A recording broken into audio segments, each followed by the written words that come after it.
sekarang buku saudara dijual di toko-toko, dibeli sama ibu-ibu dan bapak-bapak kita.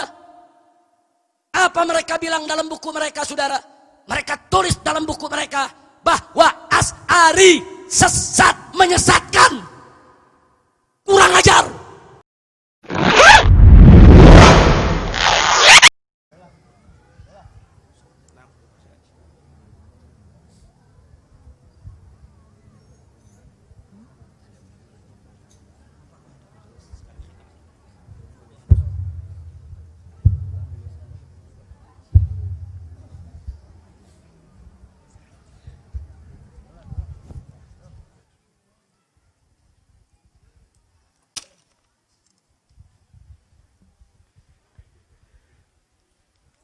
Assalamualaikum warahmatullahi wabarakatuh.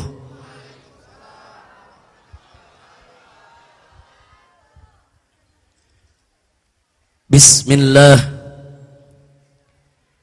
walhamdulillah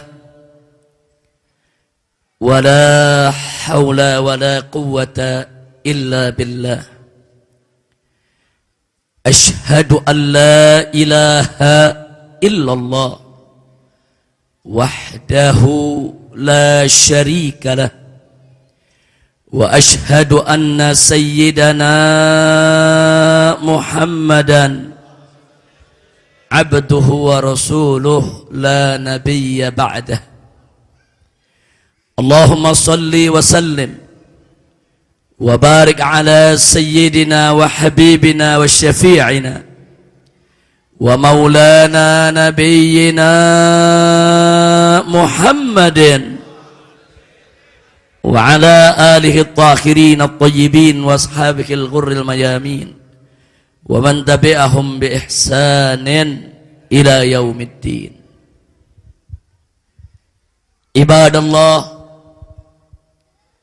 في هذه المناسبة السعيدة وبمثل هذا الاجتماع المبارك لا أنسى أن أوصيكم جميعا ونفسي بتقوى الله وبطاعة رسول الله صلى الله عليه وسلم.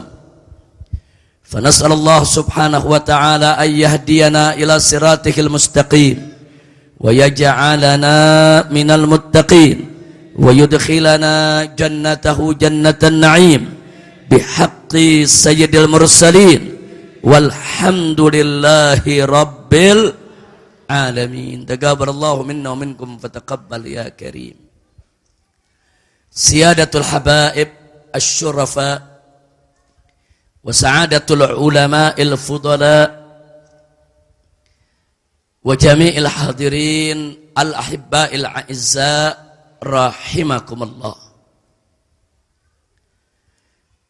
Pada kesempatan malam yang penuh keberkahan ini, di tempat ini kita berkumpul dalam rangka untuk memperingati satu peristiwa besar menyangkut seorang manusia besar yang memiliki nama besar dan sejarah yang besar karena berjiwa besar, dan semua itu tidak lain dan tidak bukan karena beliau dididik dan dibesarkan oleh yang maha besar, yaitu peristiwa Maulid Nabi besar Muhammad sallallahu alaihi wasallam.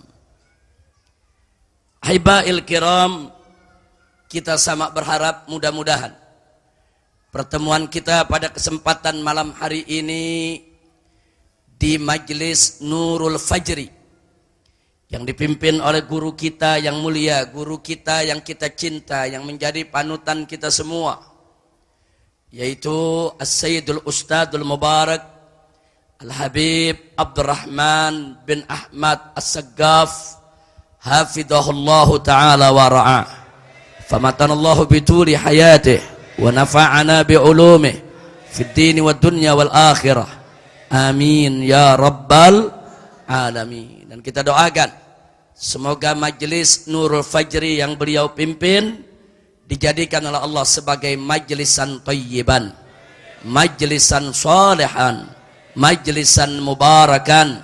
Amin ya rabbal alamin. Mudah-mudahan pertemuan kita pada kesempatan malam hari ini akan menjadi penyebab turunnya rahmat dan barakah.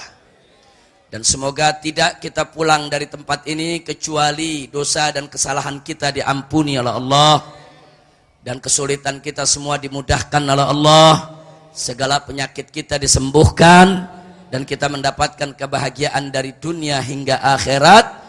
Amin ya rabbal alamin. Ahibail kiram, Nabi yang kita peringati maulidnya pada malam hari ini adalah seorang Nabi yang diutus oleh Allah subhanahu wa ta'ala sebagai rahmat untuk semesta alam.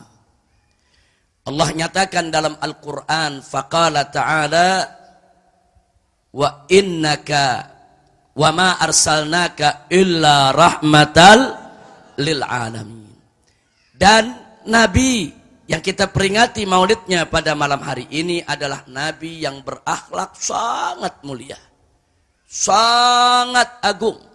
Nabi yang luar biasa sempurna kepribadiannya, sebagaimana Allah firmankan, faqala ta'ala li nabiyyihi Muhammadin sallallahu alaihi wasallam fi akhlaqihi sallallahu alaihi wasallam wa innaka la'ala khuluqin azim. Luar biasa. Pertanyaannya saudara, kenapa Nabi yang diutus ini kok akhlaknya begitu agung, akhlaknya begitu mulia, akhlaknya begitu sempurna? Salah satu jawabannya adalah karena misi kenabian yang dibawa oleh beliau adalah untuk penyempurnaan akhlak. Sebagaimana beliau sabdakan dalam satu hadis yang diriwayatkan oleh Al-Imamul Baihaqi fi Sunanihi Al-Kubra, di mana Nabi mengatakan dalam hadisnya, innama bu'ithu li utammima makarimal akhlak. Nabi yang mengatakan, innama bu'ithu li utammima makarimal akhlak. Sesungguhnya aku ini diutus oleh Allah hanya untuk menyempurnakan kemuliaan-kemuliaan akhlak. Innama adatun min adawatil hasr. Innama itu dalam bahasa Arab biasanya digunakan lil hasr, untuk pembatasan. Jadi kalau kita terjemahkan dalam bahasa Indonesia, sesungguhnya aku ini telah diutus oleh Allah hanya untuk menyempurnakan kemuliaan-kemuliaan akhlak. Kenapa hanyanya saya ulangi? Kenapa hanyanya saya garis bawahi? Artinya semua ajaran yang dibawa oleh Nabi, baik yang berkenaan dengan akidah maupun yang berkenaan dengan syariat, tujuannya tidak lain dan tidak bukan adalah untuk menyempurnakan akhlak. Kenapa kita tidak boleh mempersekutukan Allah? Supaya akhlak kita mulia. Kenapa kita tidak boleh terlibat dalam praktek perdukunan? Supaya akhlak kita mulia. Kenapa kita tidak boleh mempelajari ilmu sihir, apalagi menggunakannya, supaya akhlak kita mulia? Kenapa kita diwajibkan sehari semalam sholat 5 waktu? Supaya akhlak kita mulia. Kenapa kita diwajibkan puasa di bulan Ramadan? Supaya akhlak kita mulia. Kenapa kita diwajibkan membayar zakat?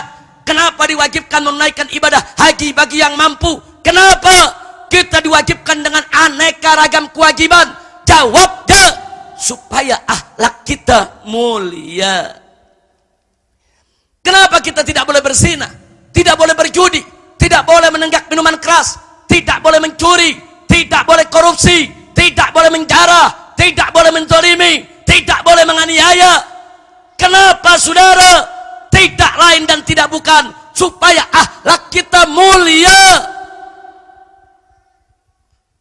Adanya halal dan haram dalam ajaran Islam tidak lain dan tidak bukan untuk menyempurnakan akhlak umat manusia, saudara. Oleh karenanya, manakala akidah seseorang itu sudah mantap, syariatnya sudah tegak dijalankan, niscaya pasti akhlaknya akan mulia, saudara. Dusta kalau ada orang mengaku akidahnya kuat, dusta kalau ada orang mengaku sebagai pejuang syariat, kalau ternyata akhlaknya rusak, akhlaknya bejat, dusta. Kenapa kita katakan dusta, saudara? Karena akhlak adalah cerminan.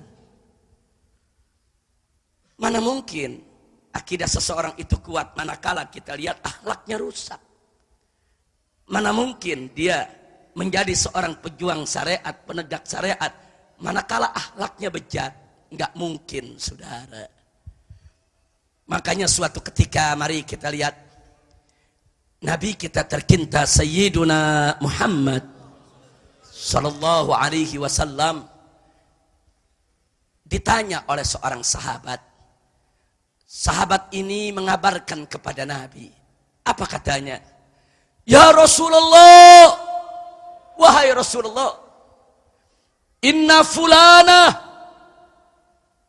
tasuman nahara wa taquman laila walakinnaha tu'zi kiranaha bilisaniha.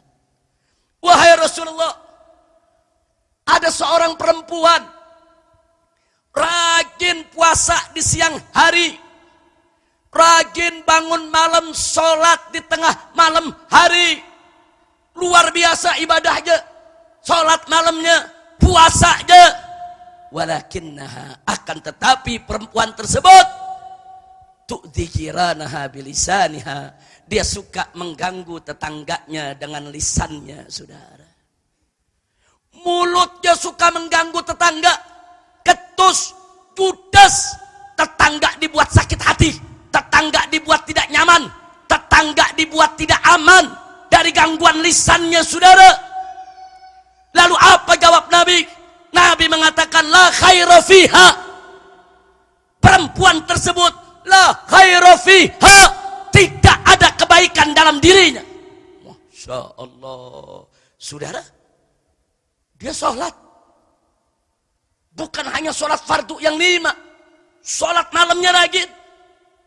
Dia puasa, bukan hanya puasa Ramadan yang wajib, hampir tiap hari dia puasa.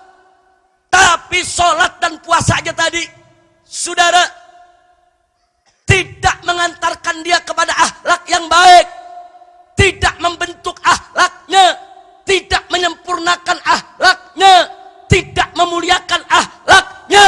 Nabi mengatakan la khaira fiha, tidak ada kebaikan dalam dirinya. Kenapa? Sebab sholat dan puasanya tidak mampu menghijrahkan dia dari sifat yang tidak baik kepada sifat yang baik, saudara. Karena itu hati-hati soal akhlak, saudara. Akhlak ini punya kedudukan luar biasa dalam syariat Islam. Jadi kalau kita mau tahu, saudara, akidah kita kuat atau tidak, kalau kita mau tahu syariat kita udah benar jalannya atau belum, lihatlah kita punya akhlak. Jangan nilai akhlak orang, berkaca, kita nilai akhlak kita sendiri, saudara. Kalau kita tidak punya akhlak, maka berarti ada yang gak beres dengan akidah kita. Ada yang gak beres dengan syariat kita, saudara. Karena kalau akidah dan syariatnya beres, niscaya akhlaknya pasti mulia. Alhamdulillah. Kira-kira jelas tidak? Jelas tidak? Bagaimana enggak mulia? Kita lihat aja urusan sholat, saudara. Allah berfirman dalam surat Al-Ankabut, faqala ta'ala aqimis salat, inna salata tanha anil fahsya'i wal munkar. Allah yang menyatakan dalam Al-Quran, tegakkanlah sholat, sesungguhnya sholat itu mencegah daripada perbuatan keji dan munkar. Firman Allah tidak mungkin meleset, firman Allah tidak mungkin salah, firman Allah pasti benar, mustahil salah, saudara. Kalau Allah sudah menyatakan sholat itu mencegah dari perbuatan keji dan munkar, pasti benar, mutlak benar, mustahil salah, saudara. Terus muncul pertanyaan, lalu bagaimana kalau ada orang sholat tapi maksiatnya giat? Sholat 5 waktu tapi maksiatnya getol. Kok sholatnya nggak mencegah dia dari perbuatan keji dan munkar? Sholatnya rajin 5 waktu tapi maksiat jalan terus. Ini bagaimana sinkronisasinya dengan firman Allah tadi? Saudara, firman Allah nggak mungkin salah.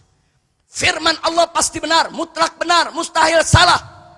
Lalu bagaimana kalau kita sholat tapi maksiat tetap giat? Berarti ada nggak beres dalam sholat kita, saudara. Bukan firman Allah yang salah, bukan ayat Al-Quran yang salah. Ada yang nggak beres dalam kita melaksanakan sholat. Introspeksi diri, periksa sholat kita di mana tidak beres ya saudara. Karena manakala sholat dilaksanakan lengkap syaratnya, sempurna rukunnya, ikhlas niatnya, khusyuk pelaksanaannya, niscaya pasti akan menjadi benteng dari perbuatan keji dan munkar, saudara. Enggak mudah dia berbuat munkar, enggak mudah dia berbuat maksiat. Sekalipun orang yang rajin sholat, suatu ketika jatuh ke lembah dosa, dia akan segera bertaubat. Dia akan segera takut kepada Allah. Kenapa? Sholatnya menjadi benteng dia, sudah. Nah, jadi kalau dia rajin sholat, maksiatnya giat, periksa. Coba periksa, ada apa di sholat? Oh, salah satu rukun sholat baca surat Al-Fatihah. Periksa surat Al-Fatihahnya. Udah benar apa belum bacaannya? Minta dikoreksi sama guru kita. Jamaah Majelis Taklim Nurul Fajri minta dikoreksi sama Habib Abdurrahman. Habib, bacaan kami udah benar belum nih? Makharijul hurufnya, tajwidnya, panjang pendeknya, periksa. Kalau ternyata Fatihah kita tidak betul, pantas sholatnya tidak jadi benteng, saudara. Maaf Pak Bu ya, banyak di antara kita karena surat Al-Fatihah sering kita dengar dari kecil, apal tanpa ngelihat. Apal karena ngedengar. Nah sekali-kali koreksi bacaan kita dengan lihat mushaf Al-Quran. Udah bener belum bacaan kita? Sambil perdengarkan ke ustadz kita. Udah bener belum cara bacanya? Kalau ternyata sudah betul, sudah bagus, periksa lagi yang lainnya. Kan rukun sholat banyak saudara. Periksa satu persatu. Oh kalau dia punya rukun sudah sempurna, jangan lupa periksa syaratnya. Salah satu syarat sholat kan harus suci dari hadas kecil dan hadas besar, saudara. Salah satu syarat sholat kan kita mesti punya wudhu, saudara. Periksa dong wudhunya. Wudhunya udah bener apa belum? Kalau wudhunya belum bener, pantas sholatnya belum bisa jadi benteng. Oh wudhunya sudah bagus. Kalau begitu periksa wudhunya dengan apa? Oh wudhunya dengan air. Airnya bagaimana? Oh airnya suci, mensucikan, bersih. Ngambilnya dari mana? Dari sumur dalam tanah. Ngambilnya pakai apa? Pakai mesin air. Mesin airnya pakai tenaga apa? Tenaga listrik. Listriknya dari mana? Boleh nyolong. Ya pantes. Kadang-kadang kita nggak teliti, saudara. Pantes sholatnya tidak jadi benteng. Periksa. Mau menghadap Allah, periksa baju yang kita pakai. Periksa ini kita punya badan, ini tumbuh dari gizi yang halal atau haram. Periksa. Innallaha thayyibun la yaqbalu illa thayyib. Allah itu thayyib, nggak nerima kecuali yang thayyib, saudara. Allah nggak terima amalan yang dicampur aduk dengan yang haram, saudara. Nah, saya tidak katakan sholatnya tidak sah. Enggak, bukan perkara soal sholatnya sah atau tidak. Tapi sholatnya tadi tidak mampu menjadi benteng dari perbuatan keji dan munkar. Maka itu saya mau tanya semua di sini siap jaga sholatnya? Siap sempurnakan sholatnya? Takbir! Sallu ala nabi. Allahumma salli wa sallim alaih wa ala alih. Nah, jadi saudara, itu baru satu contoh. Solat benteng dari perbuatan keji dan munkar. Makanya kalau orang solat, dia jauh dari perbuatan keji dan munkar. Kalau jauh dari perbuatan keji dan munkar, maka akhlaknya akan mulia. Kita puasa, untuk apa puasa? Karena Allah nyatakan dalam Al-Quran, la'allakum tattaqun, supaya kamu makin bertakwa, makin indah takwanya kepada Allah. Jadi orang kalau takwanya udah indah kepada Allah, niscaya akhlaknya juga akan mulia. Kira-kira jelas tidak? Jelas tidak?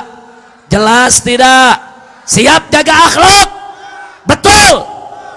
Alhamdulillah. Saudara, saya ingin berikan catatan penting. Akhlak itu di atas hukum, saudara. Sekali lagi, akhlak itu di atas hukum. Tapi jangan salah paham.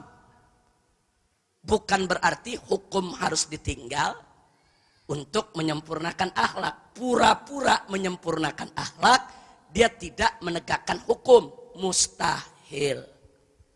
Yang dimaksud akhlak di atas hukum ialah karena akhlak itu adalah bentuk penegakan hukum dengan cara yang lebih sempurna. Manakala hukum ditegakkan dengan cara yang lebih sempurna, itu yang disebut akhlak, saudara. Supaya lebih jelas, saya kasih beberapa contoh, saudara. Mau contoh? Betul? Perhatikan baik-baik, saudara. Ada seorang bapak manggil anaknya, nak, ambilin bapak handuk ya. Tuh digantung. Si anak ambil tuh handuk. Begitu dapat, Pak yang ini, iya. Terus gimana nih Pak? Udah lempar cepet. Lempar tuh handuk. Tuh anak disuruh lempar, dia lempar ke muka babenya. Dia lempar, saudara. Saya mau tanya, jawab semua yang kompak. Siapa yang suruh lempar? Siapa yang suruh lempar? Siapa yang suruh lempar? Si anak ngelempar. Berarti si anak nurut gak? Jujur, si anak nurut gak? Patuh gak? Taat gak? Tapi bagus tapi jelek? Lah kok jelek sih? Kan taat. Kan nurut, saudara. Hati-hati dong, saudara. Ada lagi anak yang satu, nak, lempar itu handuk. Ini anak gak mau ngelempar. Dia lari, dia datang ke bapaknya. Dia kasih dengan penuh penghormatan. Ini Pak handuknya. Sepintas lalu kelihatannya itu anak nurut perintah gak? Enggak. Disuruh lempar dia gak lempar. Nurut gak? Taat gak? Tapi jelek apa bagus? Lah kok gak taat bagus? Bu, paham bu ya? Ini kita urai, saudara. Apa sih tujuan perintah? Nak lempar, itu ada perintah. Apa tujuan perintah? Tujuan perintah adalah bagaimana handuk tadi sampai di tangan bapaknya, saudara. Bagaimana si bapak menerima handuk, itu tujuan perintah. Waktu dia lempar, tujuan tercapai. Waktu dia lari, dia berikan dengan hormat. Tujuan tercapai tidak? Tercapai juga, saudara. Manakala tujuan tercapai, berarti dia sudah taat perintah. Jangan dibilang dia tidak taat, saudara. Tapi, manakala dia sampaikan handuk tadi dengan santun penuh hormat kepada orang tuanya, itu namanya dia mentaati perintah, mewujudkan maksud daripada perintah dengan cara yang lebih sempurna, cara yang jauh lebih baik. Itulah yang disebut akhlak. Kira-kira jelas tidak? Jelas tidak? Jadi akhlak itu mulia tidak? Indah tidak? Bagus tidak? takbir. Makanya akhlak di atas hukum. Orang kalau menegakkan akhlak berarti hukum dijalanin. Tadi hukumnya apa? Hukumnya menjalankan perintah, menyampaikan handuk kepada si bapak. Dia jalanin. Tapi dengan cara yang lebih baik, saudara. Itu namanya akhlak. Kira-kira jelas tidak? Perlu contoh lagi? Supaya lebih jelas? Betul? Baik, saya mau tanya nih anak-anak muda. Salah satu syarat sholat adalah menutup aurat. Betul? Betul? Jawab yang kompak. Betul? Baik, saya mau tanya. Aurat anak lelaki dari mana sampai ke mana? Aurat pria dewasa dari mana sampai ke mana? Dari pusar sampai ke lutut. Betul? Betul? Kalau dari pusar sampai ke lutut tertutup dalam sholat, berarti auratnya sudah tertutup. Betul? Berarti sholatnya sah tidak? Ada anak muda, saudara. Nah, ini anak muda begitu mau sholat, dia ambil sehelai kain, dia pakai, saudara, dia tutup dari pusar sampai ke lutut. Dadanya kelihatan. Ketek terbuka. Waktu dia takbir, saudara, tuh bulu ketek kayak sarang gonggo. Saya mau tanya jujur, saudara, auratnya udah ketutup belum? Secara hukum sah tidak sholatnya? Sah. Secara akhlak kurang ajar. Kecuali kalau dia terpaksa, saudara. Kalau dia tidak punya pakaian lagi, saudara. Tapi kalau dia punya pakaian yang bagus, pakaian yang lebih indah, saudara, dia sholat menghadap Allah dengan cara seperti itu, kurang ajar. Dia menghadap pejabat, menghadap presiden, menghadap menteri, menghadap gubernur, menghadap orang-orang kaya di dunia ini, saudara. Dia rapikan dia punya pakaian. Dia rapikan, dia pakai bajunya yang paling bagus, bajunya yang paling indah. Giliran menghadap Allah, kurang ajar. Seenaknya dia pakai pakaian seperti itu, kurang ajar. Kira-kira jelas gak? Jelas gak? Tapi saya mau tanya, kalau dia sholat, dia ambil bajunya yang paling bagus, yang paling bersih, saudara, yang terbaik, dia tampil di hadapan Allah dengan penampilannya yang paling bagus. Auratnya tertutup, sholatnya sah gak? Akhlaknya terjaga, sholatnya berkah gak? Itu yang disebut akhlak. Jadi akhlak itu, saudara, pelaksanaan hukum atau penegakan hukum syar'i dengan cara yang lebih sempurna, yang lebih baik, yang lebih berakhlak. Itu yang disebut akhlak. Kira-kira jelas tidak? Paham semua? Mau contoh lagi? Ente mau contoh melulu. Memang makin banyak contoh, makin jelas. Betul? Kita kalau dikasih rumus matematika sama guru atau rumus fisika sama guru, contoh satu, kadang-kadang masih nggak nyambung. Tapi kalau banyak contoh, lama-lama nyambung, saudara. Betul? Betul? Mau contoh lagi? Saya berikan contoh lagi, saudara. Nabi mengajarkan, kalau mau baca Al-Quran, bersiwak. Bersihin tuh mulut. Mulut giginya biar bersih, mulutnya nggak bau, baca Quran. Makanya bersiwak sebelum membaca Al-Quran, hukumnya sunnah. Sunnah. Nah, saya mau tanya, kalau ada orang habis makan jengkol, mulut bau, udah nggak pakai sikat gigi, nggak pakai kumur, main baca Quran, saudara. Saya mau tanya, dosa gak? Enggak. Karena bersiwak tadi bukannya wajib, tapi sunnah. Tapi saya mau tanya, baca Quran mulut bau jengkol, akhlak gak? Sikat gigi yang bersih. Ini yang kita mau baca, firman Allah, kalam Allah. Nggak boleh kita sembarangan, saudara. Makanya dalam madhab al-Imam Asy-Syafi'i radhiyallahu ta'ala anhu ditegaskan, saudara, saking memuliakannya Al-Quran, sampai pegang mushaf Al-Quran mesti ada wudhu, saudara.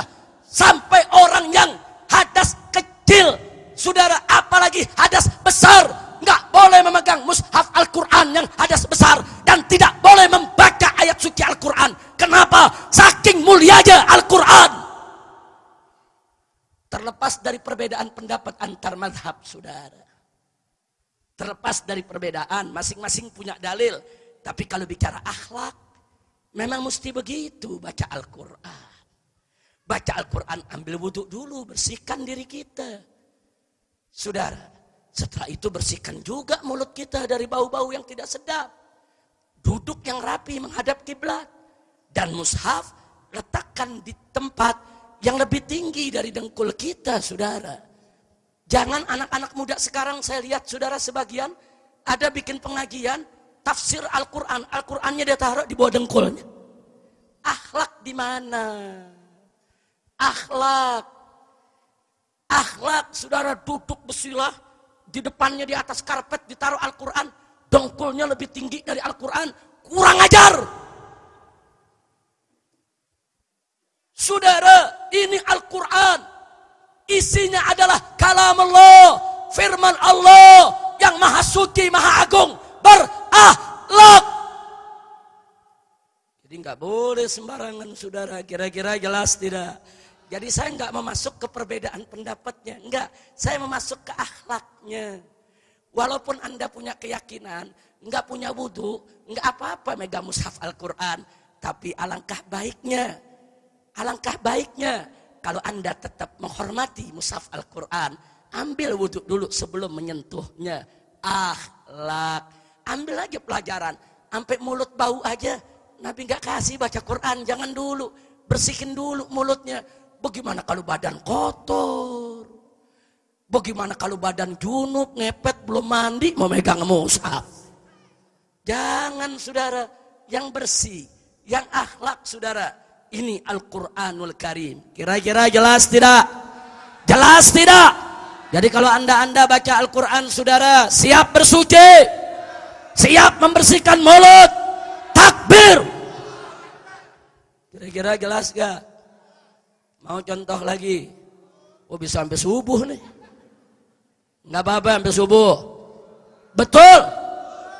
Ente sampai subuh, aneh pulang. Ente pikir layar tancap. Lanjut. Baik. Rukun nikah ada 5. Ada pengantin laki, ada pengantin perempuan, ada wali. Salah satu wali yang paling utama adalah ayah kandung daripada pengantin perempuan, saudara. Kemudian ada 2 orang saksi yang adil, dan yang kelima ada sighah, akad, ijab dan qabul.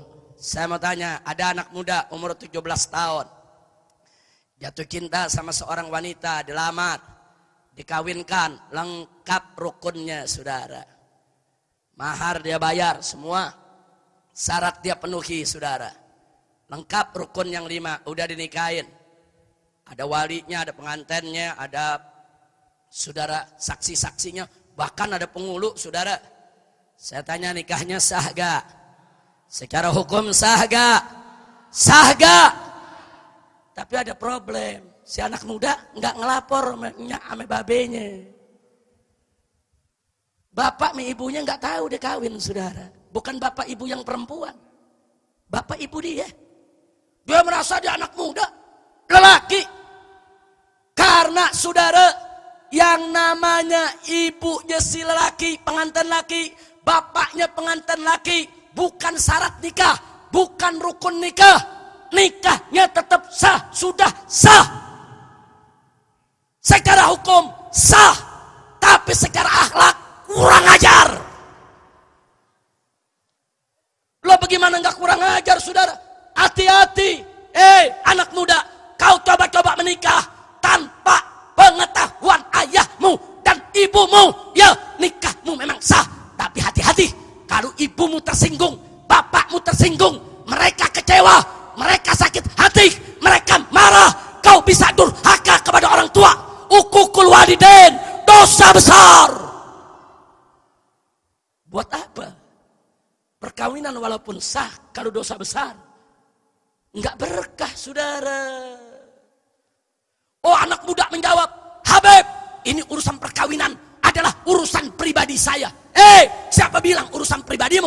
Perkawinan itu adalah urusan keluarga, bukan urusan pribadimu. Kenapa? Karena begitu kau menikah dengan seorang wanita, istrimu tersebut menjadi mantu ibumu, mantu bapakmu, ipar saudara-saudaramu. Bukan hanya menjadi istrimu saja, dia masuk menjadi anggota keluargamu. Dan bapak ibumu punya hak. Apakah perempuan tersebut pantas untuk menjadi mantunya? Bapak ibumu berhak untuk memutuskan apa perempuan itu pantas untuk menjadi anggota keluarganya. Dan ingat, ibumu yang mengandung, hamil 9 bulan dengan susah payah, melahirkan, mempertaruhkan nyawa. Di saat kau bayi, tengah malam ibumu bangun hanya untuk menyusuimu karena rengekanmu, atau membersihkanmu karena buang air kecil atau buang air besar. Bapakmu yang banting tulang, kuras keringat setengah mati, membiayai hidupmu, membeli pakaianmu, makananmu, pendidikanmu, kesehatanmu. Bahkan berapa banyak bapak yang terpaksa mencari nafkah yang haram hanya untuk membelamu. Tega aja. Begitu kau sudah dewasa, 17 tahun, 20 tahun, kau menikah tanpa bicara dengan ibu bapak, kurang ajar. Kira-kira jelas tidak? Jelas tidak? Bicara sama ibu bapak. Anakmu ingin menikah dengan perempuan itu. Kalau ibu bapakmu setuju, laksanakan. Nikah sah dan berkah. Sah dan berkah. Tapi kalau ibumu gak setuju, bapakmu gak setuju, jangan kau paksa. Dunia tidak sedaun kelor. Jangan kau paksa. Jangan kau korbankan cinta kasih ayah ibumu belasan tahun, bahkan puluhan tahun. Kalau sampai kau 20 tahun lebih baru menikah, jangan kau korbankan cinta mereka yang belasan tahun hanya cinta seorang gadis yang baru kau kenal 6 bulan atau 1 tahun. Ittaqullah. Bu, kalau yang lelaki saja, saya ingatkan, tidak boleh seenaknya menikah tanpa izin ibu bapakmu. Bagaimana anak perempuan? Anak perempuan lebih tidak boleh lagi, saudara. Haram anak-anak perempuan kawin lari tanpa restu para walinya. Haram. Dan saya ingatkan kepada para penghulu di kantor-kantor urusan agama, jangan seenaknya. Ada pasangan muda-mudi lari, kau kawinkan, lari, kau kawinkan. Jangan. Kau mesti periksa dulu. Kau sebagai qadhi harus taftis dan tahqiq. Periksa dulu. Ini anak siapa? Kenapa mesti lari? Bawa dulu ke orang tuanya. Tanya dulu ibu bapaknya. Sadarkan itu muda-mudi supaya tidak durhaka kepada kedua orang tuanya. Teng-teng, bawa. Sadarkan dulu. Bukan dapat amplop segepok lu main kawinin aja anak orang. Kurang ajar. Itu kalau ada penghulu yang model begitu, saudara, itu namanya menumbuh suburkan uququl walidain. Itu namanya menumbuh suburkan kedurhakaan kepada kedua orang tua, saudara. Makanya anak-anak muda sekarang enak, merasa gampang kawin lari, bisa kawin di penghulu, KUA mana saja, saudara. Tinggal bayar, kasih amplop tebal, saudara, selesai. Tunggu dulu ya, dalam kondisi tertentu yang sangat darurat. Memang sudah sepantasnya seorang penghulu itu untuk mengambil keputusan, saudara. Tapi kalau belum sampai ke tingkat darurat, saudara, kau masih bisa kasih nasihat, kau masih bisa bawa dia pulang dulu ke rumah orang tuamu, rundingkan dulu, musyawarahkan dulu. Jangan jadikan anak tersebut sebagai anak durhaka. Kira-kira jelas tidak? Jelas tidak? Jadi kalau kita menikah dengan izin ibu bapak, malah mereka yang mintakan daripada calon kita, saudara, menikah lengkap syarat, kemudian sempurna rukunnya, dengan restu orang tua kita sendiri, nikmat tidak? Berkah tidak? Sudah kawinnya sah ditambah berkah, itu disebut akhlak. Kira-kira jelas gak? Jelas gak? Alhamdulillah. Nah karena itu saudara, jaga akhlak kita. Nah kalau akhlak kepada orang tua mesti dijaga, apalagi akhlak kepada Allah, apalagi akhlak kepada Rasul. Saudara, apa itu akhlak kepada Allah?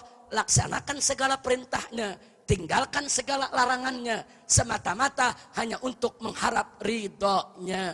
Kalau suatu ketika sengaja atau tidak sengaja kita terjerumus dalam dosa, istighfar, mohon ampun kepada Allah, akui kalau itu dosa, tunjukkan penyesalan, minta ampun, itu namanya akhlak. Jangan sudah berbuat dosa, saudara, dia merasa dirinya benar, nggak ada penyesalan, nggak ada taubat kepada Allah, bahkan dia bangga dengan maksiat, kurang ajar. Saya kasih contoh, saudara. Ini tayangan-tayangan TV makin hari makin biadab, makin tidak punya akhlak.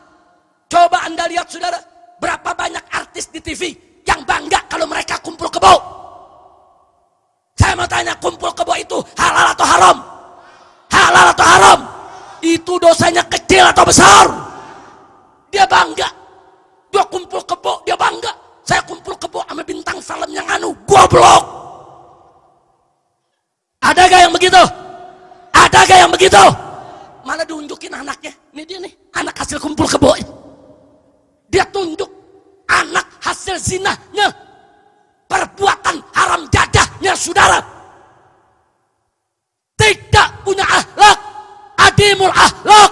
Di mana akhlak bangsa ini, saudara? Dipertontonkan hal-hal yang tidak berakhlak. Insya Allah, dia bangga memaksiat. Bangga, saudara. Kumpul kebo bangga. Udah kumpul kebo kayak pahlawan. Inna lillahi wa inna ilaihi raji'un. Maka itu saya tanya, ngawur tidak? Saya mau tanya, orang-orang macam itu punya akhlak tidak? Punya akhlak tidak? Jadi udah berbuat dosa, bukan tobat, dia bangga. Dia tunjukin, kita ini bukan nabi, kita tidak maksum. Betul, kita juga punya dosa, saudara. Banyak dosa kita. Tapi akui, kalau itu dosa, akui di hadapan Allah. Ya Rabb, aku berdosa. Ya Allah, betapa banyaknya dosa yang aku lakukan. Akui. Astagfirullah, aku mohon ampun kepada Engkau ya Allah. Akui. Kalau kita masih mengakui itu dosa, itu namanya kita masih punya akhlak. Dan ingat, saudara, termasuk akhlak kepada Allah, kalau kita membaca kalimat-kalimat yang mengandung nama Allah, bacalah dengan penuh ta'zim, dengan penuh pengagungan, dengan penuh takdis, dengan penuh pensucian. Makanya kalau kita baca tasbih subhanallah, baca dengan akhlak. Baca takbir Allahu Akbar, silakan dengan suara yang tegas, yang keras, tapi berakhlak. Jangan bacanya kayak ngegonggong anjing. Jangan bacanya kayak ngobrol maling. Gak boleh, saudara. Jangan kita takbir mengundang orang tertawa. Gak boleh. Begitu juga dalam membaca amin. Hati-hati. Kita saat membaca amin, apa artinya? Kabulkanlah ya Allah. Ini kadang-kadang anak muda nih, Ustadz lagi baca doa, dia pengen buru-buru selesai. Kadang-kadang di belakang dia teriak, amin, amin, amin. Ada gak yang begitu? Ada gak yang begitu? Kurang ajar. Itu namanya kurang. Enggak boleh, saudara. Apa dia memeledek Allah? Memperolok-olok Allah? Hati-hati, saudara. Enggak boleh. Dalam baca amin ada akhlak. Dalam baca takbir ada akhlak. Silakan baca takbir yang sekuat tenaga, tapi berakhlak. Baca dari hati yang paling dalam. Baca dengan penuh pengagungan kepada Allah, bukan baca untuk memperolok-olok, saudara. Kira-kira jelas tidak? Jelas tidak? Takbir. Baca Allahu Akbar. Penuh semangat. Jangan Allahu Akbarnya kayak orang ngeledek, Kayak orang lagi neriakin maling, bagaimana saudara? Jangan. Baca yang menggugah. Baca yang bisa menggetarkan hati saudara. Insya Allah. Begitu juga kepada Nabi Sayyiduna Muhammad Sallallahu Alaihi Wasallam. Saudara, pada Nabi juga mesti jaga akhlak. Bagaimana jaga akhlak kepada Nabi? Segala ajaran Nabi kerjakan. Larangannya tinggalkan. Kan Allah berfirman dalam Al-Quran. Faqala ta'ala fi kitabikil aziz. Wa ma atakumur rasulu fakhudhuhu wa ma nahakum anhu fantahu. Sadaqallahul azim. Allah yang nyatakan dalam Al-Quran. Apa saja yang Rasulullah Sallallahu Alaihi Wasallam berikan kepada kamu, ambil, amalkan, kerjakan, laksanakan. Dan apa-apa yang Nabi larang, stop, tinggalkan, jangan coba-coba dikerjakan. Itu akhlak kepada Nabi. Termasuk akhlak kepada Nabi, kalau nyebut nama Nabi jangan sembarangan saudara. Ini kadang-kadang ada dai-dai muda saudara, seenaknya kalau ngomong di TV, di forum, nyebut nama Nabi seenak waduknya. Muhammad begini, Muhammad begitu, Muhammad berkata begini, Muhammad berkata begitu. Muhammad mana? Tukang sayur. Ngomong ini nama Nabi saudara. Sebut Nabi Muhammad, Sayyiduna Muhammad, Habibuna Muhammad. Atau sebut Rasulullah. Jangan seenak menyebut Muhammad, Muhammad, Muhammad saudara. Ada yang protes. Habib Rizik memang gak boleh. Kita manggil Nabi pakai gelar-gelar tuh gak boleh. Nabi gak kasih. Kita panggil Sayyiduna Muhammad. Kata dia gak boleh. Loh kenapa gak boleh? Kata dia bid'ah. Bid'ah itu sesat. Sesat itu masuk neraka. Kalau gitu Habib Rizik mengajarkan kesesatan. Wow. Jawab jangan. Jawab jangan. Kapan jawabnya? Udah malam. Kapan jawabnya? Udah malam. Enggak apa-apa. Ibu udah izin suami, Bu. Sampai malam. Semua sampai malam. Betul? Mau hujan. Enggak apa-apa hujan-hujanan. Lu hujanan gua enggak mau. Panjang nih, Beb. Enggak apa-apa dijawab. Betul? Oh diprotes media nggak boleh manggil Nabi pakai Sayyidina. Udah gitu apa dia bilang? Ada hadisnya. Nabi bersabda, kata dia nih, la tusayyiduni. Jangan kau sayyidkan aku. Jangan panggil aku sayyidi atau sayyiduna. Haram, bid'ah, musyrik, masuk neraka. Jawab jangan. Jawab jangan.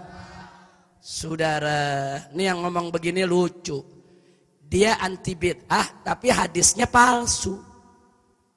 Kan lucu saudara. Anti bid'ah, hadis lu palsu. Paul. Enggak ada hadis latu sayyiduni saudara. Dalam bahasa Arab tidak ada kata sayyada yusayyidu. Kalaupun ada mestinya sawada yusawwidu. Latu sawwiduni. Udah bikin hadis palsu, ketangkep basah, salah lagi. Ini dia nih saudara. Teriaknya anti bid'ah pakai hadis palsu. Ada kebon. Saya mau tanya, hadis palsu boleh dipakai gak? Jawab yang kompak, hadis palsu boleh dipakai gak? Hadis palsu boleh dipakai tidak? Haram. Gak boleh saudara. Hati-hati saudara. Jangan sembarangan ngomong.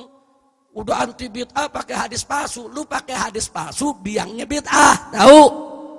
Betul? Betul? Ngotot. Enggak, apa sih bid'ah? Kata dia bid'ah itu yang di zaman Nabi enggak pernah ada. Ya saya jawab, muke lu zaman Nabi enggak ada.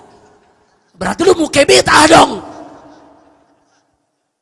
Masya Allah. Lanjut jawabnya. Betul? Siap dengerin jawabannya. Takbir. Jawaban yang pertama, saudara. Dulu di zaman Nabi alaihi salatu wassalam, pada awal Islam, para sahabat memanggil dan menyebut nama Nabi hanya dengan Muhammad. Mereka kalau ketemu Nabi, ya Muhammad. Mereka kalau bercerita, tadi aku ketemu dengan Muhammad di awal Islam. Ketika itu dibiarkan oleh Allah subhanahu wa ta'ala. Ketika itu tidak ditegur oleh Allah. Kenapa? Awal Islam. Saat pemantapan akidah, saudara. Mereka baru tahu Islam. Begitu iman mereka sudah kuat, akidah mereka sudah mantap, mereka sudah paham tentang kedudukan kita punya Nabi, baru ditegur oleh Allah, saudara. Silakan buka surat An-Nur ayat 63. Allah turunkan firman-Nya untuk Nabi dan para sahabat, juga untuk segenap umat Islam, di mana Allah firmankan, faqala azza wa jal, la taj'alu du'a ar-rasuli bainakum ka du'ai ba'dikum ba'dha. Shadaqallahul azim. Luar biasa. Allah menyatakan dalam ayat tadi, umat Islam, jangan sekali-kali kalian menjadikan panggilan Nabi, panggilan Rasul, sebutan nama Nabi di antara kalian seperti sebagian kalian memanggil sebagian yang lainnya. Kalau di antara kalian suka manggil sesama kalian hanya nama saja, untuk Nabi tidak boleh. Dilarang oleh Allah, saudara. Sejak ayat itu turun, para sahabat nggak berani manggil Nabi nama lagi, saudara. Sejak itu kalau mereka ketemu Nabi, mereka panggil ya Rasulullah, ya Nabi Allah. Nggak berani, saudara. Dan kalau mereka bercerita tentang Nabi, mereka akan mengatakan, tadi aku ketemu Rasulullah, tadi aku ketemu Nabi Allah. Nggak berani mengatakan, aku ketemu Muhammad. Tidak. Allah ajarkan akhlak kepada para sahabat. Bagaimana cara manggil Nabi, saudara? Itu namanya akhlak. Kira-kira jelas tidak? Jelas tidak? Nah, berarti saudara, ayat ini melarang kita manggil Nabi dengan nama. Berarti manggil Nabi harus penuh hormat. Saya mau tanya, kalau manggil Nabi Habibuna, hormat tidak? Sayyiduna, hormat tidak? Imamuna, hormat tidak? Ya, semua panggilan yang penuh penghormatan buat Nabi untuk memuliakannya, sepakat ulama ahlus sunnah wal jamaah, boleh kita gunakan, saudara. Kadang-kadang kita dengar bagaimana para ulama membaca Allahumma salli wa sallim ala sayyidina wa habibina wa syafi'ina wa maulana nabiyyina Muhammadin sallallahu alaihi wasallam. Kira-kira jelas tidak? Jelas tidak? Baik. Dalil yang kedua, saudara. Buka Sahihul Bukhari dan Sahih Muslim radhiyallahu taala anhuma wa anna jami'an. Di dalam Sahihul Bukhari dan Sahih Muslim, hadis sahih, bukan hadis palsu, saudara. Hadis sahih. Nabi dengan tegas mengatakan, ana sayyidul qaum, ana sayyidun nas, ana sayyidu waladi Adam. Insyaallah. Nabi yang sebut, saya sayyidnya daripada kaumku. Saya sayyidnya umat manusia. Saya sayyidnya anak cucu Adam. Saya tuannya. Saya pemimpinnya. Saya sayyidnya. Nabi sebut dirinya sendiri dengan sayyid, saudara. Lah kok tahu-tahu ada makhluk baru nih datang ngomong buat Nabi nggak boleh pakai sayyidina. Kutu onta. Ini Nabi nyebut dirinya dengan sayyid, saudara. Enggak ada itu, la tusayyiduni, enggak ada, haditsun maudhu, kadzab, saudara, enggak ada. Enggak ada tuh Nabi bilang, jangan kamu sebut aku sayyid, enggak ada. Nabi nyebut dirinya sayyid. Buka Sahih Bukhari, buka Sahih Muslim, saudara. Kira-kira jelas tidak? Yang ketiga, saudara. Bahkan Nabi menyebut putrinya dengan sebutan sayyidah, saudara. Nabi mengatakan kepada Siti Fatimah Zahra radhiyallahu taala anha, "Ya Fatimah, atardina antakuni, apakah kau tidak suka engkau ini menjadi apa? Sayyidatun nisa'i ahlil jannah atau sayyidatun nisa'il alamin. Engkau ini sayyidah, perempuannya ahli surga dan perempuannya semesta alam. Engkau sayyidah mereka, tuannya itu puannya mereka, pimpinannya mereka." Saudara, putri Nabi, Nabi panggil sayyidah, kalau lelaki sayyid, kalau perempuan sayyidah. Saya mau tanya, kalau putrinya boleh pakai gelar sayyidah, kenapa abahnya nggak boleh pakai sayyid? Di mana otak mereka yang mengatakan bid'ah? Saya pikir mereka ada gangguan jiwa, saudara. Udah pakai hadis palsu, ngerasa bener, kita dibid'ah-bid'ahin, dikafir-kafirin. Kan gila tuh. Gila tuh. Majnun. Kira-kira jelas gak? Ya bukan, hadis kita sahih, hadis dia palsu. Yang palsu mau nyalain yang sahih, kan gelo. Lu tau gelo gak? Edan. Sableng. Mau lagi dalilnya?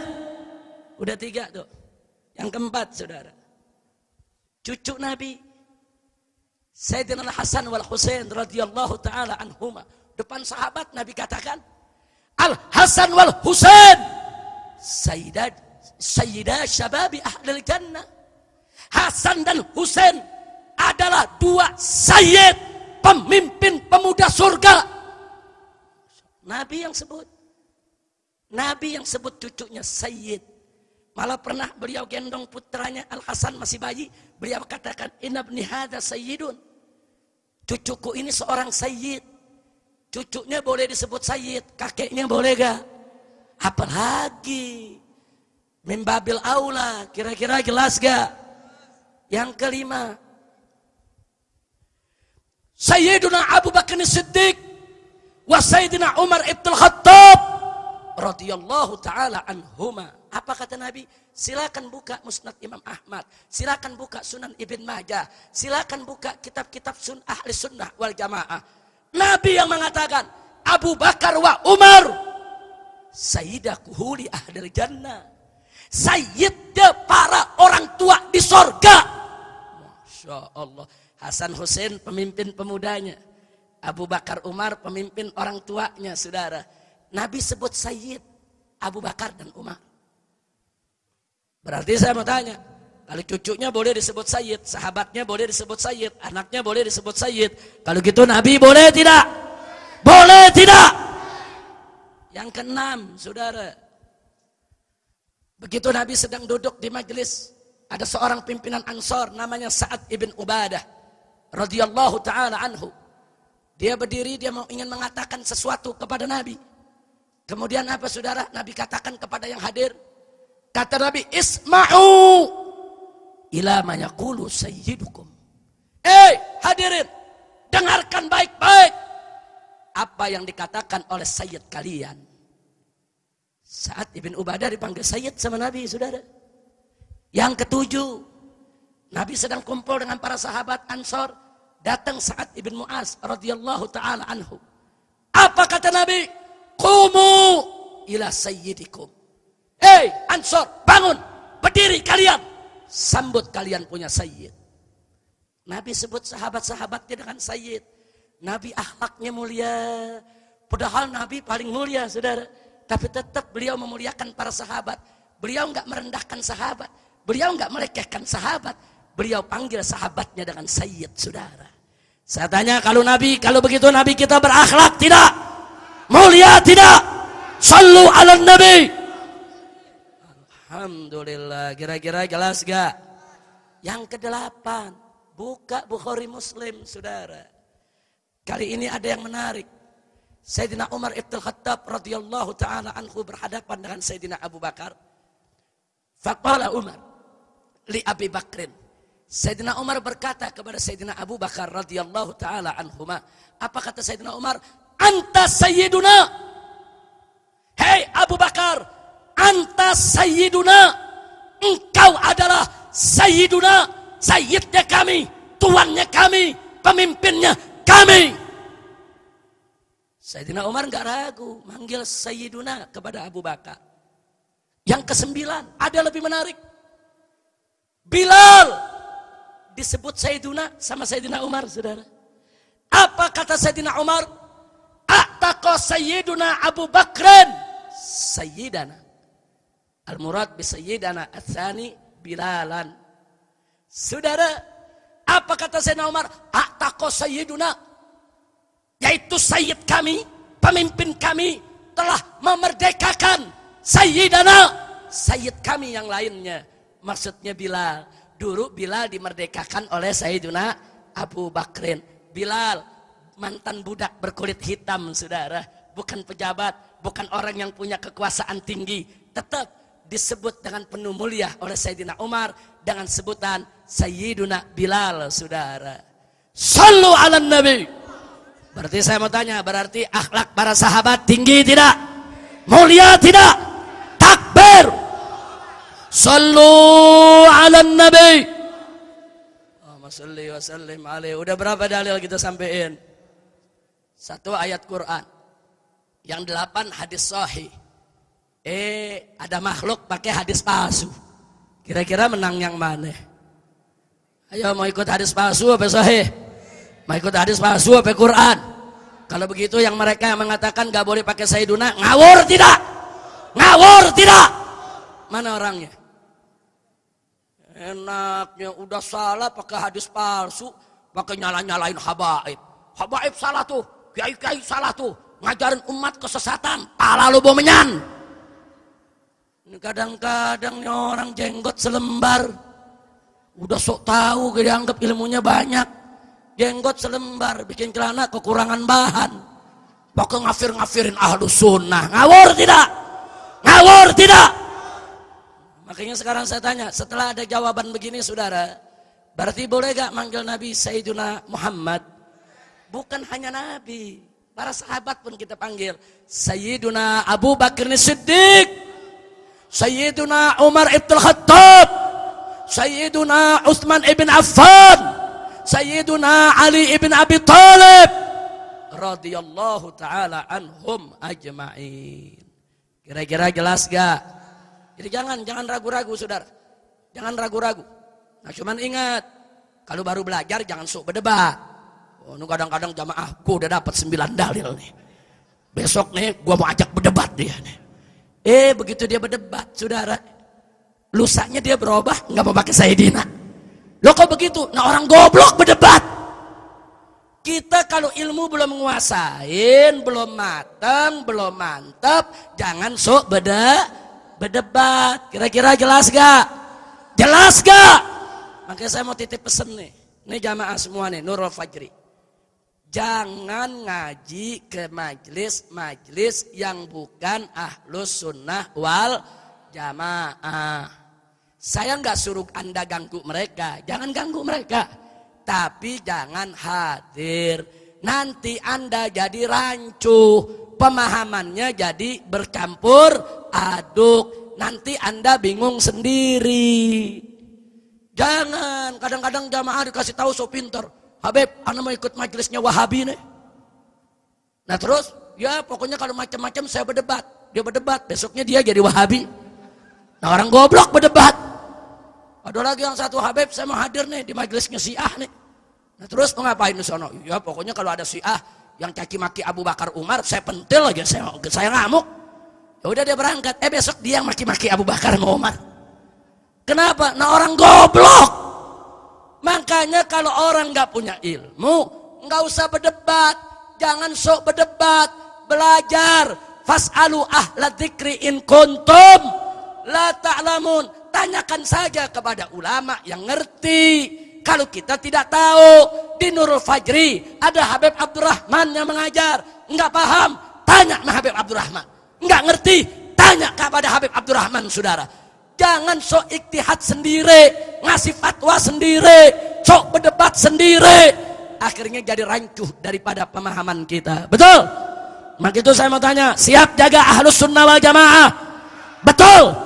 Jadi mulai hari ini saudara, apa Anda ragu menyebut Nabi dengan Sayyiduna? Ragu tidak? Ragu tidak? Jangan ragu saudara. Jangan. Sebut Sayyiduna Muhammad sallallahu alaihi wasallam. Sampai di sini kira-kira apa yang saya sampaikan jelas tidak? Paham tidak?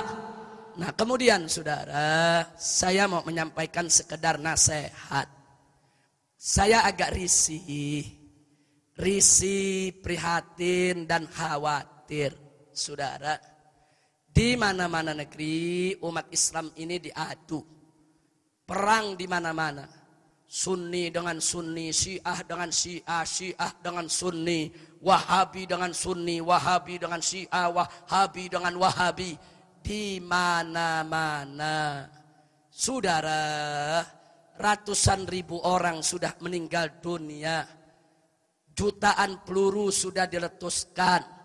Tapi sayang sekali tidak satu peluru pun diarahkan ke Israel. Tidak ada satu mayat pun yang dibunuh adalah mayat tentara Israel. Kenapa kita mesti saling bunuh di antara kita? Saudara, antar madhab ini ilmu lawan dengan ilmu. Hujjah lawan dengan hujjah. Kitab lawan dengan kitab. Logika lawan dengan logika. Jangan segala sesuatunya sesama umat Islam diselesaikan dengan perang. Diselesaikan dengan senjata. Inna lillahi wa inna ilaihi raji'un. Nah, khususnya di Indonesia saya ingin jaga. Saya ingin mengajak semua yang ada, ayo kita jaga. Maka itu nasihat yang tulus, ikhlas dari hati saya yang paling dalam. Saya sampaikan kepada kelompok Wahabi maupun kelompok Syiah. Sebagai kelompok minoritas di Indonesia, tolong yang minoritas biar tahu diri. Dan kita ahlus sunnah yang mayoritas agar tahan diri. Kalau yang minoritas tahu diri, yang mayoritas tahan diri, insya Allah nggak bakal terjadi bentrok di antara kita. Betul? Betul? Saya mau tanya, ahlus sunnah siap tahan diri? Siap tahan diri? Ahlus sunnah nggak pernah mengganggu madhab lain, saudara. Tapi madhab lain juga mesti tahu diri dong. Hei Wahabi, kami tidak paksa kau keluar dari Wahabi. Silakan kau jadi Wahabi. Silakan kau jalankan keyakinanmu. Tapi kau tahu diri. Ini Indonesia negeri Ahlus Sunnah. Ini negeri Asy'ari Syafi'i. Ada etika-etika yang tidak boleh kau langgar. Di Indonesia ini kalangan Asy'ari Syafi'i sudah terbiasa dengan tawassul, dengan tabarruk, dengan marhabanan, dengan saudara mengirimkan hadiah untuk mayit, fawatih, zikir, dengan memperingati peringatan maulid. Itu sudah menjadi tradisinya kalangan Asy'ari Syafi'i, bukan hanya di Indonesia, di seluruh dunia, saudara. Nah, kalian Wahabi datang ke Indonesia, kalian gak mau tawassul, silakan. Kalian gak mau tabarruk, silakan. Kalian gak mau ziarah kubur, silakan. Kalian gak mau memperingati maulid Nabi, silakan. Kalian anggap semua itu bid'ah, silakan. Tapi jaga mulut kalian. Jangan teriak-teriak di atas mimbar.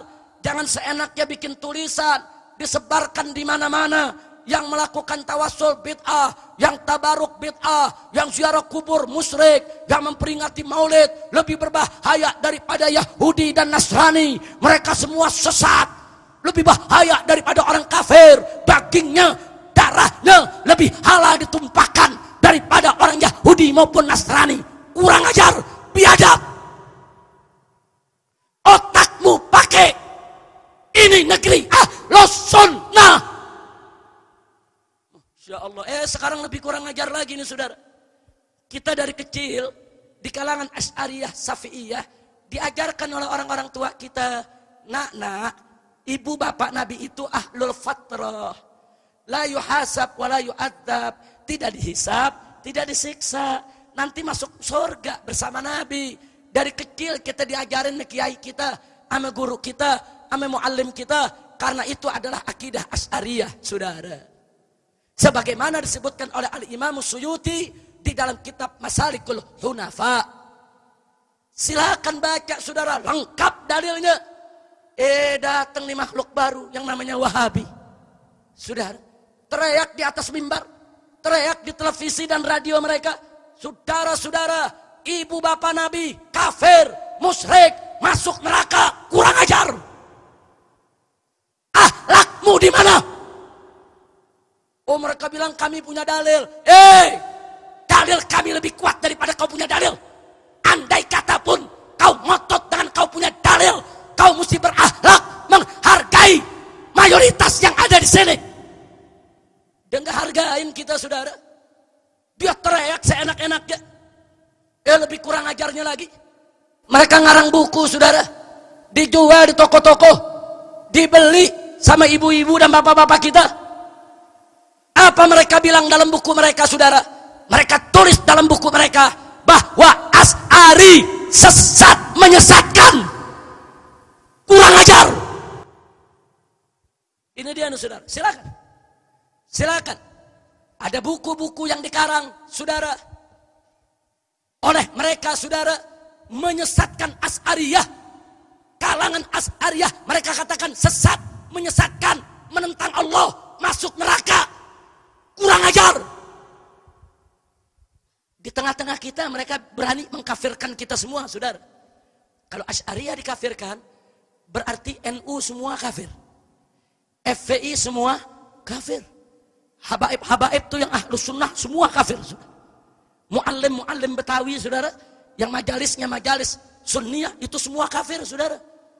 Kurang ajar. Ilmu nggak seberapa ngafir-ngafirin orang, saudara.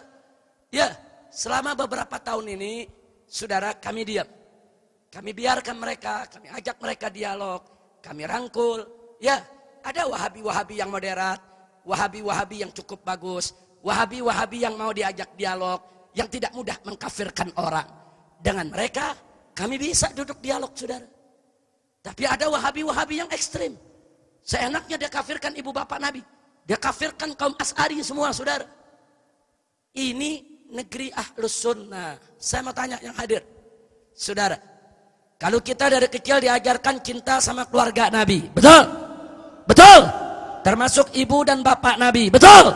Tahu-tahu datang nih Wahabi baru di negeri kita caci maki keluarga Nabi. Marah tidak? Marah tidak? Marah tidak? Masih untung belum disembelih sama Aswaja di jalan, saudara. Hati-hati Wahabi. Kalau Anda tidak bisa jaga lisan Anda, saya khawatir nanti Anda disembelih sama Aswaja di tengah jalan. Hati-hati.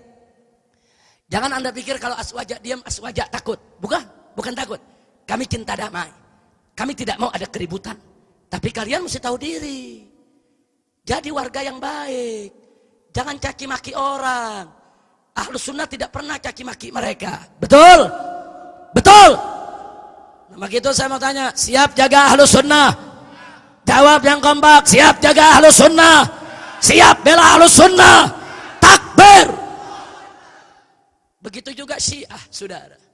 Ini ada Syiah yang ekstrim. Jadi Wahabi ada ekstrim, suka ngafir-ngafirin keluarga Nabi. Syiah juga ada yang ekstrim, suka ngafir-ngafirin sahabat Nabi, saudara. Ini Syiah nggak benar. Kalau mau jadi Syiah yang akhlak, yang baik, yang santun, yang sopan, yang tidak ngafir-ngafirin orang. Saya mau tanya sama yang hadir, selama ini kita dari kecil kalau dengar nama sahabat baca apa? Baca apa yang kompak? Sayyiduna Abu Bakar As-Siddiq, Sayyidina Umar Ibn Khattab, Sayyidina Utsman ibn Affan, Sayyidina Ali ibn Abi Thalib. Kenapa kita taraddi kepada sahabat? Karena kita cinta. Kenapa kita cinta? Saudara, karena jasa mereka luar biasa. Mereka membela Allah, membela Rasulnya, mengorbankan waktu, tenaga, pikiran, harta benda, jiwa raga untuk nabinya. Tahu-tahu sekarang ada seenaknya mencela mereka. Siapa mereka yang ingin menghina Abu Bakar, Umar, yang ingin menghina Utsman dan Ali? Kurang ajar. Siapa kalian? Apa jasamu kepada Islam, kepada Nabi? Nah, sekarang saya mau tanya nih yang hadir. Kalau Anda udah biasa cinta sahabat, tahu-tahu dengar Sayyidina Abu Bakar dicaci maki, marah gak? Sayyidina Umar dicaci maki, marah gak? Kalau dia diamin lama-lama kita ngamuk tidak? Maka itu saya informasikan, hati-hati. Di Nusa Tenggara Barat, pesantren Wahabi dibakar oleh masyarakat, saudara. Gara-gara apa? Gara-gara dari pondok situ, sering mengkafir-kafirkan, menyesatkan amaliyah daripada masyarakat setempat yang notabene Asy'ariyah Syafi'iyah. Dibakar di Madura, di wilayah Sampang, saudara, pondok pesantren yang dianggap Syiah oleh masyarakat dibakar, saudara. Kenapa? Karena masyarakat mendengar di pondok tersebut ada ustadz-ustadz diundang suka menghina sahabat Nabi, menghina istri Nabi, menghina Sayyidah Aisyah, saudara, radhiyallahu taala anha. Ngamuk, masyarakat dibakar. Sampai sekarang pengungsinya belum bisa balik ke Madura, saudara. Maka itu saya sampaikan dengan tulus dan ikhlas. Kita cinta damai. Wahabi, Syiah, jadilah warga yang baik. Kalian tidak dilarang ada di Indonesia, silakan. Tapi jangan kalian sebarkan paham-paham kalian yang bertentangan dengan Ahlus Sunnah wal Jamaah. Nanti menjadi fitnah, jadi menjadi sumber konflik. Hati-hati. Kalau Anda terus-menerus Wahabi menghina Ahlus Sunnah, Syiah menghina Ahlus Sunnah, jangan salahkan Ahlus Sunnah kalau besok Anda diperangi secara fisik oleh mereka. Betul? Saya mau tanya yang ada di sini, apa Ahlus Sunnah takut melawan Wahabi? Apa takut melawan Syiah? Siap jaga aswaja, siap bela Islam, takbir. Tapi saya tanya, kalau Wahabinya tahu diri, nggak pernah caci maki kita, mengkafirkan kita, apa kita ganggu? Kalau Syiahnya tahu diri, dia nggak nyebar-nyebarin ajarannya di tengah-tengah kita, nggak caci maki sahabat, apa kita ganggu? Ahlus Sunnah nggak suka mengganggu orang, saudara. Dan saya minta semua kerjasama, yuk mari, khususnya kepada Wahabi dan Syiah.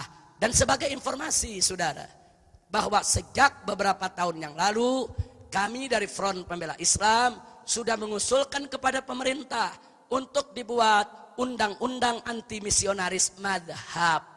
Apa maksudnya? Selain madhab Ahlus Sunnah wal Jamaah, Asy'ari Syafi'i tidak boleh disebarluaskan di Indonesia. Tapi bukan berarti madhab lain gak boleh ada. Bukan. Madhab lain silakan ada di Indonesia. Silakan hidup dengan tenang di Indonesia. Nggak ada masalah. Silakan. Tapi mereka tidak boleh menyebarluaskan ajarannya di tengah masyarakat Ahlus Sunnah. Untuk apa? Lidaf'il fitan. Untuk kita mencegah terjadinya konflik. Setuju tidak? Setuju tidak? Jadi undang-undang ini penting. Harus ada sanksinya.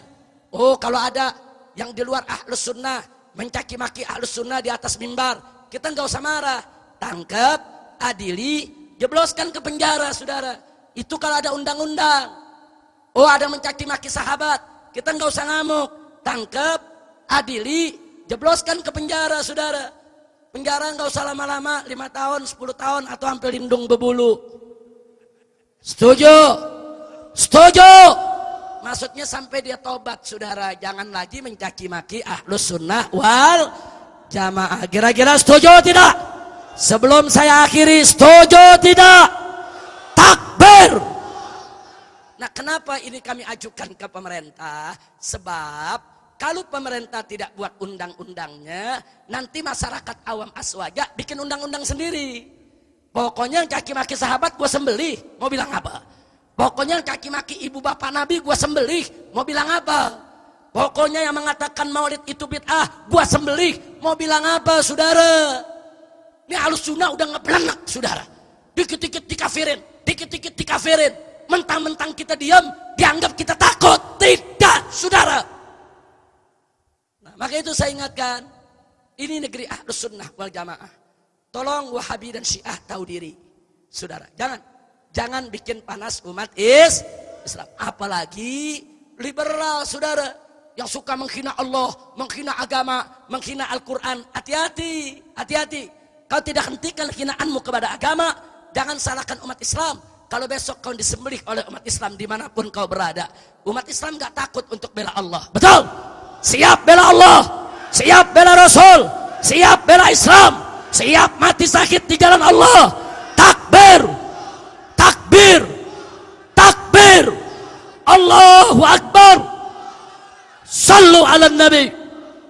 Allahumma salli wa sallim wa barik alaih. Kira-kira jelas gak? Ini gara-gara saya ngomong begini nih, saya lagi diserang habis-habisan. Yang Wahabi maki-maki saya, yang Syiah juga maki-maki saya. Tapi lucunya yang Wahabi nuduh Habib Rizik itu Syiah, yang Syiah juga nuduh, awas Habib Rizik itu Wahabi. Untung belum ada yang bilang saya komunis. Masya Allah, enggak, kita enggak peduli saudara.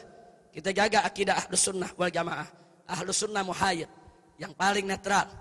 Dan Ahlus Sunnah ini saudara i'tidal, yaitu yang bersikap adil, tawassut, pertengahan, tawazun, yaitu ada keseimbangan. Ahlus Sunnah min ghairi tafrid wala ifrat. Ahlus Sunnah tidak berlebihan saudara, dan tidak mengabaikan agama. Alhamdulillah. Nah karena itu tolong Anda sampaikan, kalau Anda kenal dengan saudara-saudara kita dari kalangan Wahabi atau Syiah, ajak mereka bicara, dudukkan mereka, minta kepada mereka, yang minoritas harus tahu diri dan yang mayoritas harus tahan diri, supaya negeri kita tidak terjadi konflik. Kalau terjadi konflik saudara, ini Indonesia terdiri dari aneka ragam pulau, bisa pecah kita punya negeri saudara. Apa Anda mau negeri kita pecah seperti Irak? Mau perang seperti Syria? Mau perang seperti di negara Arab? Enggak boleh saudara. Ini Indonesia, bilad ahli sunnati wal jamaah. Ini bilad harus menjadi, yaitu baldatun thayyibatun wa rabbun ghafur, insyaallah. Kira-kira jelas tidak? Paham semua yang saya sampaikan pada malam hari ini? Jadi Islam ini agama akhlak. Siap berakhlak? Siap berakhlak? Alhamdulillah. Sekarang mari kita baca rame-rame, yaitu selawat dengan tim. Saya luar biasa, tadi saya dengar tim Qasidah Nurul Fajri, luar biasa, bagus, suaranya bagus, cara mainnya. Ayo rame-rame kita baca selawat Badar semua. Salatullah salamullah ala toha rasulillah. Salatullah salamullah ala yasin habibillah. Semua. Salatullah salamullah ala toha rasulillah. Salatullah salamullah ala yasin habibillah. Lanjut. Tawassalna bismillah wa bil hadi rasulillah. Tawassalna bismillah wa bil hadi rasulillah. Wa kulli mujahidin lillah bi ahlil badri ya Allah. Salatullah salamullah ala toha rasulillah. Salatullah salamullah ala yasin habibillah. Ilahi salimil ummah minal afati wan niqmah. Ilahi salimil ummah minal afati wan niqmah. Wa min hammi wa min ummah bi ahlil badri ya Allah. Salatullah salamullah ala toha rasulillah. Salatullah salamullah ala yasin habibillah. Ilahi ighfir wa akrimna binil matalib minna. Ilahi ighfir wa akrimna binil matalib minna. Wa dafin sa'atina bi ahlil badri ya Allah. Salatullah salamullah ala toha rasulillah. Salatullah salamullah ala yasin habibillah. Wa salli ala nabiyil barri bila adlin wala hasrin. Wa salli ala nabiyil barri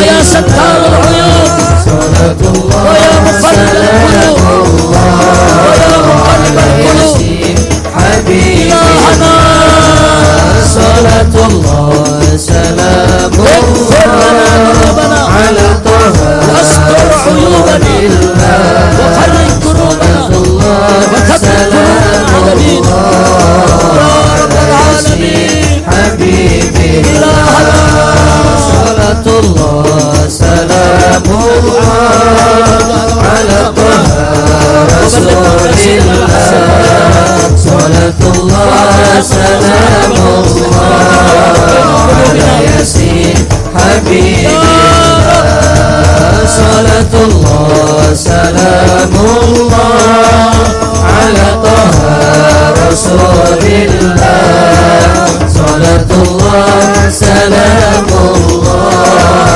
على ياسين حبيب الله على ياسين حبيب الله على ياسين حبيب الله صلوا على النبي Allahumma salli wa sallim alaihi wa ala alihi. Mudah-mudahan bila gabung. Nah, jadi itu yang bisa saya sampaikan. Jangan ada yang bergerak sebelum ditutup doa oleh guru kita. Di sini juga ada orang tua kita Sayyidil Walid Al-Habib Abdullah bin Ahmad As-Sagaf, orang tua kita semua. Beliau dulu sama-sama dengan saya menjadi mudarris fi Jamiyat Khair, dan beliau orang tua saya, beliau guru saya. Nanti kita mengaminkan doanya, mudah-mudahan gobul. Jadi dari saya cukup sekian. Terima kasih kepada Habib Abdurrahman bin Ahmad As-Sagaf. Kita doakan agar beliau panjang umur, dalam sehat walafiat, dalam taat dan ibadah. Begitu juga Allah berikan keberkahan kepada keluarganya, kepada anak keturunannya, kepada segenap jamaahnya, dan kepada majlis-majlis yang dipimpinnya. Dan kita mohon kepada Allah agar beliau beserta jamaahnya mendapatkan kebahagiaan dari dunia hingga akhirat. Nah, begitu juga semua yang hadir di sini, kita mohon kepada Allah yaitu supaya semua dikuatkan imannya, dimantapkan Islamnya, diindahkan ihsannya, dimuliakan akhlaknya, ditambahkan ilmunya, dimurahkan rizkinya, diberkahi nafkahnya, diangkat penyakitnya, disehatkan badannya, dilunaskan utang piutangnya, dimudahkan kesulitannya, dilapangkan kesempitannya, diharmoniskan rumah tangganya, dikaruniakan anak-anak yang salihin dan salihat, mendapat kebahagiaan dari dunia hingga akhirat. Ala hadhihi niyyah wa likulli niyatin salihah wa ila hadratin nabiyil mustafa sallallahu alaihi wasallam. Al-Fatihah.